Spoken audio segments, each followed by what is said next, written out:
Sasa venye tulikuwa tunaonekana kule, mamu naye tulikuwa tunaenda kila hospitali. Tukienda tukigonga ile jiwe tunaambiwa mkuje next week. So jua kuna pressure naanza kulia. So nikaona ni maumivu.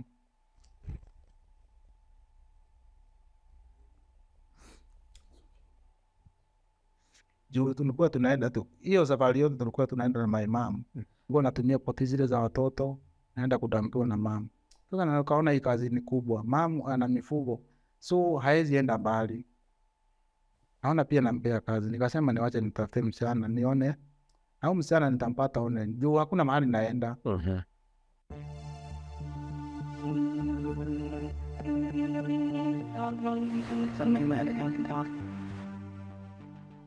Tuko family, how are you doing? My name is Kimani Muiruri and this is another inspiring episode of my story. And here today we have Mr. Elijah Kimani Muiruri hapa Gatondo South. Atatueleza kuhusu maisha yake, biashara yake, accident na vile bibi alivyomtendea. Njoo tuisikie. Kimani? Hujambo? Sijambo. Karibu kwa my story hapa Tuko. Asante sana. Na kwanza tunashukuru kwa kuwa fan wetu, manake hapo ndio ulitupata ukasema kujeni pia ni mimi niko na story. Yes. Tunashukuru sana tukaribisha hapa kwako. Thank you, karibuni sana. Yes. Na kulingana na vile tunaona hapa ni kama umehamia hapa juzi, kwa hivyo tueleze ulikotoka. Nilipotoka nimetoka Kandara. Kandara Murang'a. Na huko ndio kuzaliwa. Nikalelewa huko na nikasomea huko mpaka darasa la 8. Okay, na sasa ulipoenda secondary ama college? Sikufaulu kwenda secondary. Sasa nilipomaliza darasa la 8, mimi nilianza biashara hapo. Ulipomaliza class 8 hivi biashara? Nilianza biashara hapo na nilivutiwa biashara na my brother. Alikuwa kaunti ya Mombasa. So huko ndio nilienda, kanivuta kaniambia kuja, unaweza nisimamia kazi yangu. Huo unafanya kazi hapo, hadi month na kulipa kitu. Na wewe sasa roho ya biashara ikakuingia?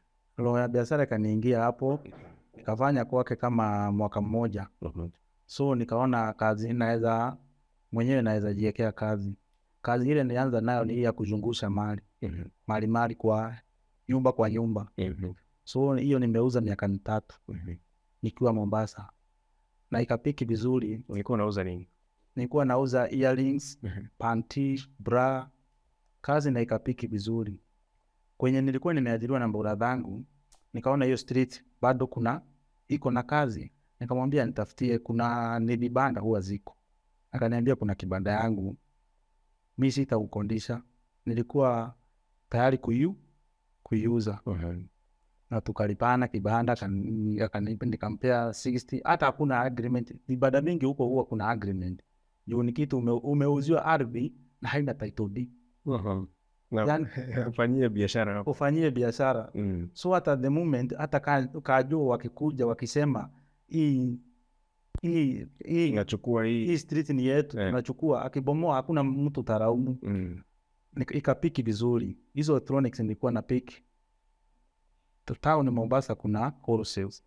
But mara zingine nikipata pesa mzuri na kuja Nairobi. Juu hata wao wa Mombasa wanapiki Nairobi, wanakuja wanaongezea kitu, wanatuuzia. So nilikuwa nakuja Nairobi mara zingine na piki huko naenda kuuza. Nilipiki vizuri na nikaona hii kazi nitatafuta kibanda kingine.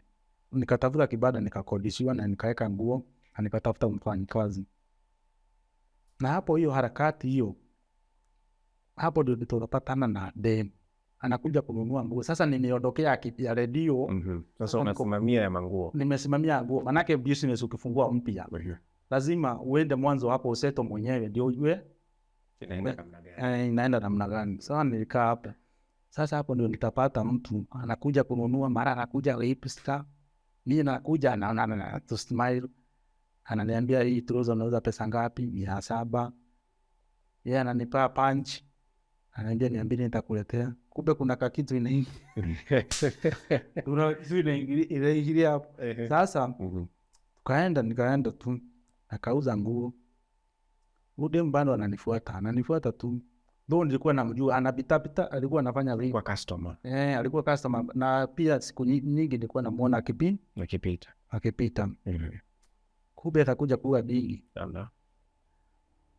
Tukakaa. Kaniambia siku moja na nataka utoke sokoni uje hapo mahali fulani tukutane tuongee. Sasa yeye amekuambia? Ameniambia. Na mimi bado nilikuwa na hiyo feeling manake nimekaa alone. So kaenda tuka-agree, akaniambia vizuri tukae na wewe. Ameshoot shot yake. But sijui kama utaweza jukumu langu. Mimi niko na watoto wadogo wa 80 months. Walikuwa mapacha. Mapacha ma twins. But hawako, siko nao hapa, wako nyumbani. Nikamwambia sasa tukielewana mimi na wewe, watoto sio shida. Tukielewana tunaweza endelea na maisha. Nikamwambia hata unaweza kuja umiliki ile kazi hii ya electronics ama ile ya nguo. Niache kwa ajili mtu.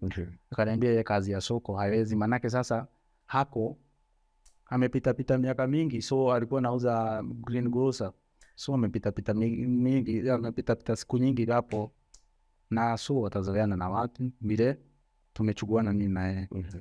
Na mimi nikaona ni vizuri pia. Sasa alikueleza ni kazi gani ambayo angeweza? Sasa kazi ananiambia kazi yenye anaweza hiyo ya green grocer. Kama tunaweza muhamisha mahali alikuwa, nitafute sehemu sasa naishi nipate kibanda ingine. Hiyo inawaki vizuri. Mimi nikamwambia tutaenda nitafute mwanzo nyumba, kisha nikitafuta nyumba mimi nitachukua jukumu. Sasa hiyo tumekaa kama miezi 5 hivi. Nitachukua jukumu. Mimi tutaenda kwetu nyumbani nikutambulishe. Then nikutambulisha, mimi nitakupeleka Thika uende kwenu nyumbani. Then after that tupange mimi na wazazi wangu. Wewe umeenda kwenu, tupange mimi na wazazi wangu na nitafute wazee huku. Tuende tujue nyumba, tukuje tujue nyumbani. Na uende utambulisha wazazi huko uliolewa. Toa alikuwa amewaambia. So siku fulani tunakuja na hivyo ndio tulifanya. Tukaenda tukakuta tumengojewa kule. Tulienda nikaambia watoto ndio hawa. Tulienda nikakaa kama mwezi mmoja. Nikasema wale watoto wacha niende nikawachukua. Yeye nilienda mimi mwenyewe. Sasa hapo ndio nilichukua watoto. Kwenda kule nikakaa nao. Sasa mamake akaanza kusema nilipigiwa simu na in-laws. Wakaniambia na kuna dada yake huyu anataka kuja college huko. Na so hana uwezo wa kujilipia nyumba. Kama kwako kuna nafasi, si accept akuja akae huko. Mimi nikasema ni sawa, juu anakuja kwa college. Na maybe atajisimamia kila kitu. Wacha akuje. Akuja. Mimi nikifikiria wanakuja mmoja, walikuja wawili. Wanakuja wawili. So nikaona vizuri. Hii biashara ya sokoni nachoka sana. Naamka 5, kuingia ni saa 2. Hii kazi hapana. Hii kazi nitaibana. Na kuibana nitaibana hivi. Kuna rafiki yangu tulikuwa tumekaa naye karibu hapo, tumepakana nyumbani. Na siku nyingi alikuwa ananiachia kazi, ananiambia niangalilie hapo naenda mahali. But aniambii ni wapi anaenda. Siku moja nikamuuliza, wewe unaniambianga unaenda mahali? Siku moja ndiye alikuja na marua. Kuja na makaratasi ile ya kanzu. Hiyo ni ile inaitwaje? License. Kaniambia hii nimepata kamlango town. Nataka kufungua viatu na wholesales. Na utakuja siku moja uone venye. Nikaenda nikaona inaenda vizuri iko. Mimi nikamwambia hii biashara utaniambia utanionyesha penye ulifanya na kwenye unatoa hili yake. Nikabana ile stone kimoja nikafagirisha. Nikaifagirisha nikabaki na nguo. Ile nguo nikaanza kuweka viatu, zile viatu. Nimeenda mpaka Uganda nimechukua viatu. Sasa mimi nilikuwa na surprise viatu asubuhi napeleka. Jioni mtu ananiambia, wewe wacha niwekee viatu saa hii asubuhi, jioni ndio uchukue pesa.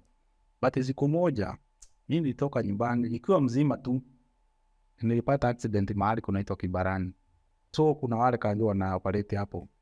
Kumbe walipiga simu kwao hisini wakasema na hapa kuna accident na kuna mtu amekanyagwa na hajapata usaidizi. So hiyo gari yao ilikuja na ikakuja na wrong side. Walinipick wakanipeleka Mombasa Coast General, ndio kubwa huko. Nikapelekwa theater, nikaekwa chuma hii hapa na nikaekwa nyingine hapa. Sasa hiyo tunafanya hivyo, bibi yangu anakuja kuniangalia hospitali na wakaja wakakalishwa hapo na madaktari hapo, wakaambiwa na huyu mtu wako hata kula chakula hii huku hospitali, utakuwa unamletea chakula kutoka nyumbani, umpikie jahi, dengu, hizo vitu za nguvu, ujue nyeni yake, damu yake ilikuwa imeenda yote, na matunda una blend nyumbani unaleta. Alileta kwa siku kama wiki moja. Akasema yeye alinipigia simu. Kaniambia siku moja, kaniambia hapana, hii kazi yote sitachukua mimi, hii jukumu yote mimi peke yangu. Uko na brothers huku. Mmoja ajitolea analeta lunch. Mwingine mimi naleta supper. Bibi naye akaanza kudisappear. Hii chai aleti anatuma mtu wa motorbike. Sasa analeta mtu anatumana na mtu wa motorbike. Mimi niko hapo kwa bed. Siwezi jipeleka chooni, nafungwa dark pass. Na niko na catheter na ya mkojo. Sasa nikiwa hapo kwa bed, nikuumia juu sasa sina mtu wa kunisaidia. Nilipotoa discharges, nikapigia bibi yangu nikamwambia mimi nimepewa ruhusa, si ukuje unikujie. Yeye aliniambia ako busy sana, hawezi patikana. Bibi yako aliniambia hivyo, hawezi patikana. Nikatolewa hospitali. Sasa tulipofika nyumbani, mimi naenda kukuta bibi yangu wanapaki vitu. Ndugu yangu mimi nilimuuliza, sasa mnaenda? Nimekuja. Sasa nitakaaje huku nyumbani? Ananiambia mimi napeleka watoto nyumbani. Hata babake ndio ananijibu, huyu anapeleka watoto nyumbani. Mimi naingizwa kwa nyumba, niko kwa wheelchair. Nikiingia kwa bedroom, bibi alikuwa na huko. Sijui alisikia maidi zake zilimwambia aje. Ni kama nataka kumfungia na mlango. Haki ya Mungu nilichukumwa na wheelchair. Ndugu yangu ndiye aliniokoa. Nilikuwa naangushwa chini na niko na exofit. Mimi roho yangu ilikuwa inaniambia tu nyumbani. Nilikuwa naona nakufia Mombasa. So nilitoka pale tukaenda Miritini. Sasa nikaenda nyumbani, maisha bado nimekaa vibaya. Hii mguu kuna chuma na inataka kuoperatiwa, naambiwa na mpaka ifanyiwe skin grafting. Nikapigia ndugu yangu, nikamwambia bibi ameenda. Sasa nikaniuliza ameenda kwani mmekosana? Nikamwambia hatujakosana, hata naambiwa na jirani hapa ameacha champali na huko nyuma jirani ameleta champali. Kumpigia simu, kaniambia yeye ameenda. Sasa venye tulikuwa tunaonekana kule, mamu naye tulikuwa tunaenda kila hospitali. Tukienda tukigonga ile jiwe tunaambiwa amekuja next week. So jua kuna pressure, naanza kulia. So nikaona ni maumivu.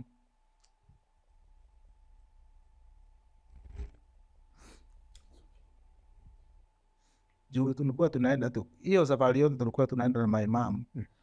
Nikaenda na nikaadmitiwa. Tulikaa siku 2. Nikafanyiwa skin grafting. Hizi ni nyama nilitolewa. Hizo zote nilitolewa nyama hizi.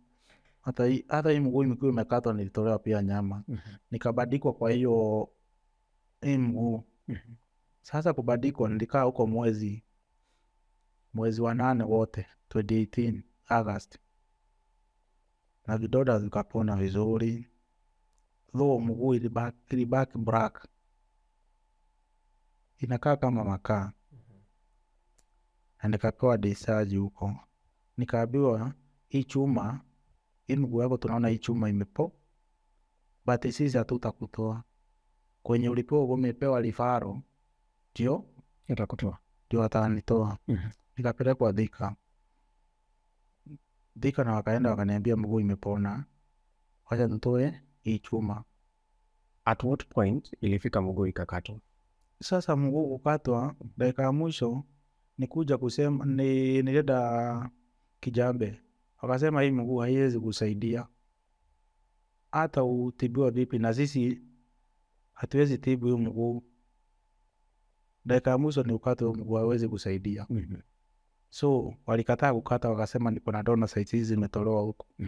So niliporudi nyumbani usiku nilisigwa sana, ikawa mguu umeanza kuuma sana. Nikapelekwa hospitali, lakini ile hospitali nilipelekwa ilikuwa niko Naivasha.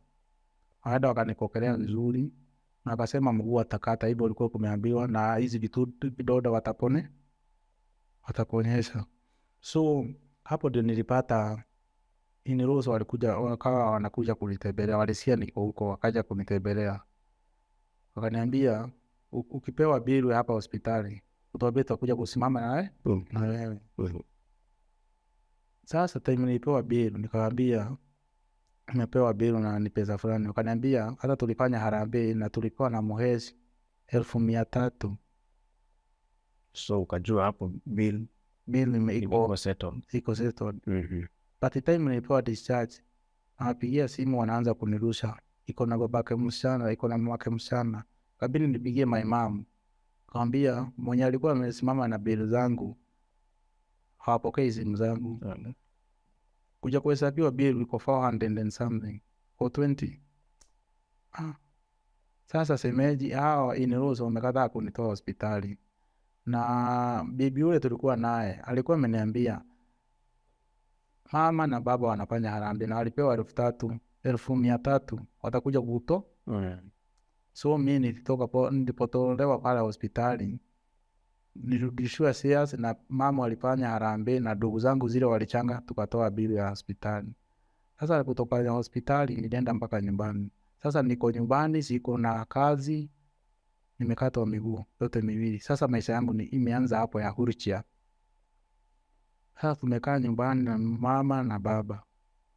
2021 dada amekuja akapass. So nikabaki na my mom pekee.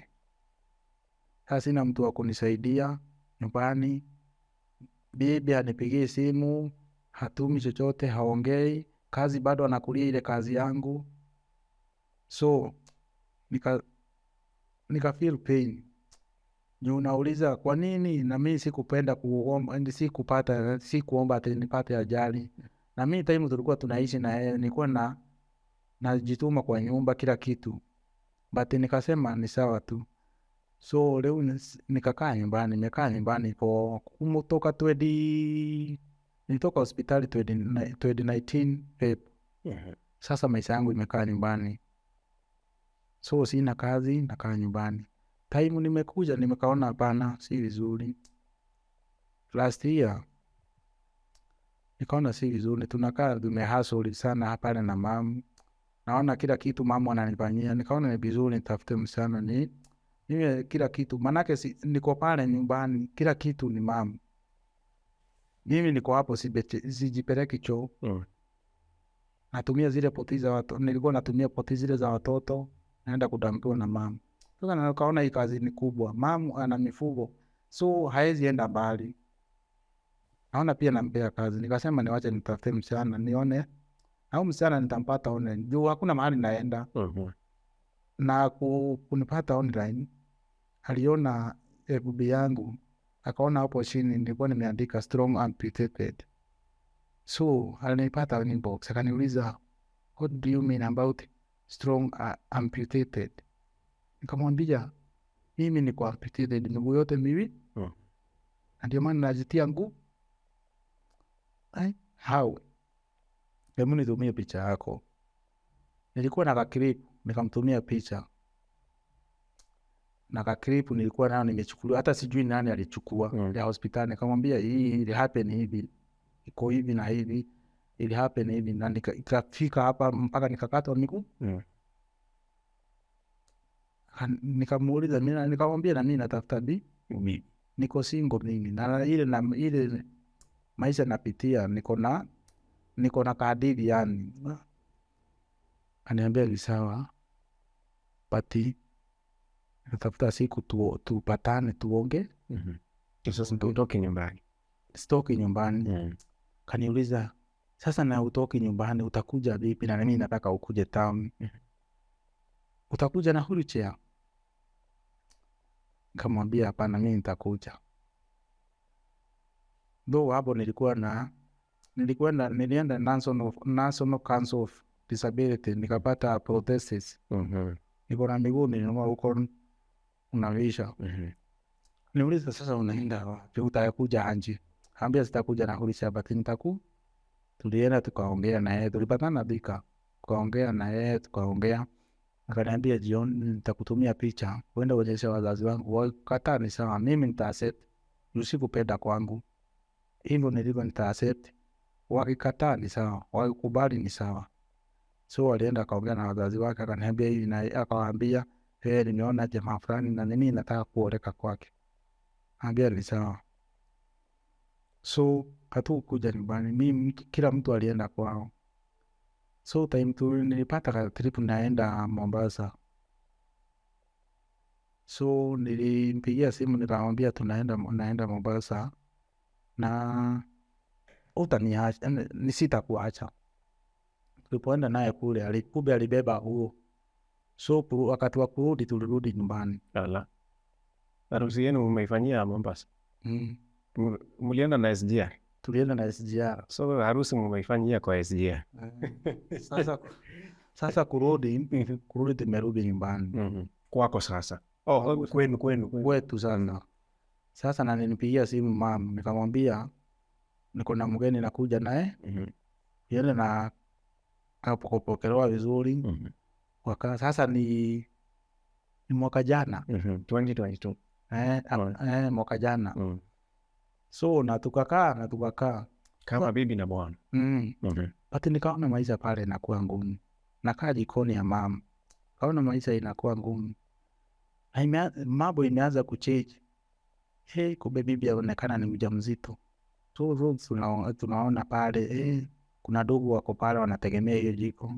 Huyu anaendelea kuongeza, huyu naona huyu hata na hafanyi kazi bana. Ona hiyo maisha inakuwa ngumu pale. Kakuja tukabarikiwa na kijana. Sasa hapa maisha ni ngumu. Sina mahali nafanya kazi, huyu mtoto anataka nguo, anataka diapers, kukula. Hakuna kitu na hakuna mahali nafanya, bibi hafanyi kazi. Nikakaa pale nikaona hapana. Niko na account yangu ya TikTok. Nikalia marafiki zangu, nikamwambia hapana, mimi ile maisha nakaa ni ngumu sana. Na juu sasa naona hapa niko na mpaka mtoto. Hebu nisaidieni vile nitafanya, hata ikiwa ni kibanda naweza fungua mahali ama kaduka. Na juu mtu hawezi grow kwa akiwa kwao. Unajua ukifungua biashara kwenu karibu na kwenu, watu watakuja kukopa tu. Na utawahurumia. Wakaniambia hapana, kitu ya first tutakuhamisha hapo, halafu mahali tutaenda kuangalie kwa biashara mahali tafanya. Hao ndio walichukua jukumu ya kunihamisha pale, wakanileta mpaka huko Watondo. Marafiki wako wa TikTok? Wa TikTok. So tukafungua shop, tu haijakamilika vile, but Mungu atatengeneza njia. Hii nyumba na watu wa TikTok walikondishia. Hii ni 6K, ile ni 4K. Yote ni 10K.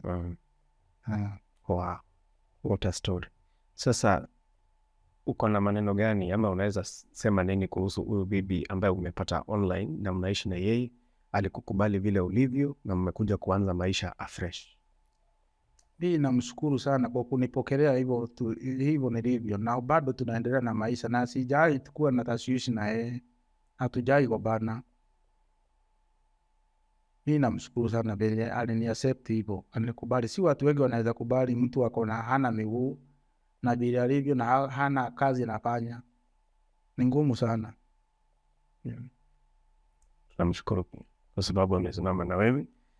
That is a very inspirational story. Ni story inatia nguvu sana, ingawaje umepitia changamoto, hatimaye inatia nguvu kwamba there is some other hope after all you've gone through. Kuna jambo ambalo ungetaka kumwambia yeye maybe? Kumwambia juu kuwa kuna watu wanaingilia. Unajua katika ndoa kuna tashwishi huwa zinakuja, hata hasa ndoa si mara kwanza, hata huko nyumbani. Na ndio maana nilikuwa nataka kuondoka hapo nyumbani. Juu unasikia mtu anakuja na mwambia wewe ulikuja kuoleka kwa mtu ambaye hana miguu. Ya hawajui kuna prosthetics. Ulikuja kuoleka, ulitafuta mtu bwana, ukaona huyu mwenye hana miguu ndio utaoleka kwake. Sijui anaona ni msichana mdogo. Sasa kuna wale wananisikia hivi juu, unapata mtu hana bibi na huyu mwenye hana miguu Amepata na ule amekamilika, anakona miguu na akona mikono na hana bibi, na huyu hafanyi kazi na akona bibi. Sasa watu wanaingilia. Sasa na mwambia hivi, asitege sikio. Akisikia na hii natokea na wapi? Juu katika hii ulimwengu si watu wote wa rafiki zako, wengine ni maadui. Na sasa Bwana Kimani, mtu akitaka kuwasiliana na wewe, asimame na wewe, ni mahitaji gani ambayo yako mwanzo ama ni ya muhimu sana? Sasa hii wheelchair natumia ni manual na kuna hii automatic. Hiyo sina uwezo wa kuna mguu. Hii miguu inaendelea mfupa ikiendelea, ni hii miguu hii prosthetic asikia inakataa miguu. Inakataa. Hiyo mara zingine unaumia.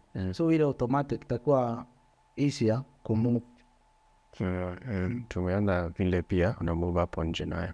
Kuna mtu angetaka labda kusimama na wewe na vile umeweka kazi hapa, pengine aweze kuiboost ama kusaidiana, anaweza kuwasilia kwa namba gani yako?